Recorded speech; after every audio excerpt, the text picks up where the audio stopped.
I'm Joan Driggs, the editorial director of Retail Leader and Progressive Grocer, and I'm here with Jim Holbrook, the CEO of private label specialty firm Damon Worldwide. Jim, thanks for joining us. Thank you, Joan. So, Jim, we know that private label is kind of exceeding sales of typical CPG brands across grocery retail. What's driving that? Sure, and you're right. So private label growth has outpaced branded growth for several years, and in fact, in the last year, 90 out of 100 of the top brands have shown declines, whereas private label has increased.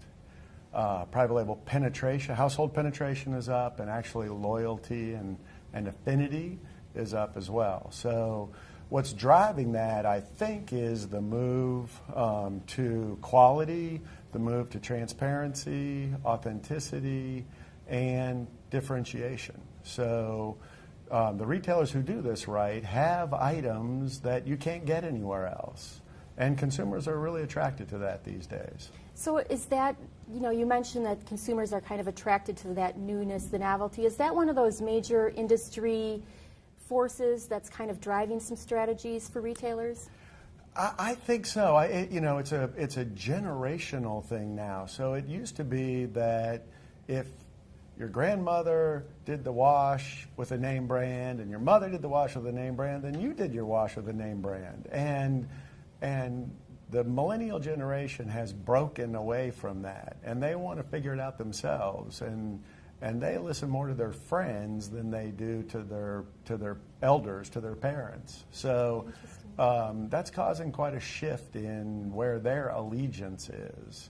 And then that has a ripple effect back on everyone else, because if they discover something really new and cool and better, they tell people about it. And that word of mouth is so powerful. In terms of like consumer trends, you talked about demographics, but in terms of consumer trends, how is that kind of changing some of the offerings or influencing some of the offerings that we're seeing? Sure. So, consumers today we all know, are motivated by wellness. And, rather than getting sick and figuring out how to get cured, what the remedy is, stay well instead. So preventative, that's a lifestyle, and it's become a cultural phenomenon that manifests itself in things like clean label decks and claims on packaging.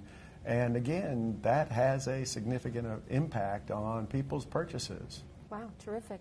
So we've talked a little bit about, the levels of quality, innovation coming out of retail. Right.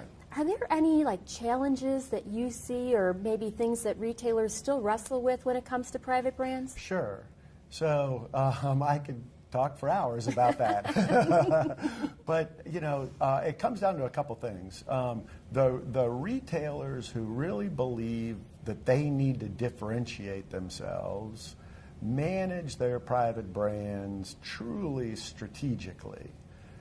Most other retailers, it's a financial play. Mm-hmm. So they're happy to make the higher margin, but they don't support the brands, the private brands. They don't demand the innovation that's necessary, and they don't even organize themselves internally to maximize the benefit there.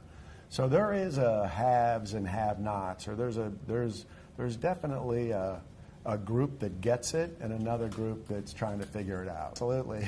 Thanks, Joan. Thank you, Jim. I'm Joan Driggs with Retail Leader and Progressive Grocer.